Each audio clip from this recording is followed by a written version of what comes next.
अगर तुम मिल जाओ पहला की छोड़ देंगे हम। अगर राजा जी अपनी शक्तियों का पूरा इस्तेमाल कर रहे हो, लेकिन लौंडा यहाँ नहीं रुकता। नमस्कार दोस्तों, जय भोजपुरिया समाज। भोजपुरिया किक में फिर से आप सभी का स्वागत करते हैं। दोस्तों, अगर आप लोगों ने गाना नहीं सुना है तो सुन लीजिए। अगर तुम मिल जाओ पहले की छोड़ देंगे हम, अरविंद अकेला और शिल्पी राज की आवाज़ में। जी हाँ दोस्तों, इसमें म्यूजिक डायरेक्टर है प्रियांशु सिंह और राइटर है प्रिंस प्रियदर्शी।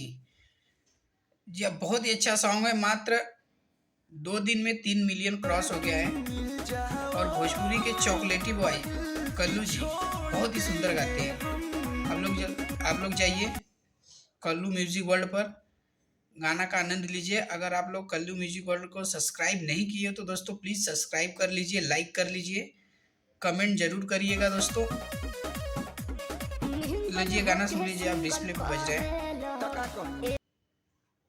जी हाँ दोस्तों, अगर हमारे चैनल पे आप नए हो तो प्लीज़ हमारे चैनल को लाइक करिए, सब्सक्राइब करिए। एक से बढ़कर एक अपडेट आपको देते रहेंगे। मिलते हैं नेक्स्ट वीडियो में, तब तक के लिए धन्यवाद आपका।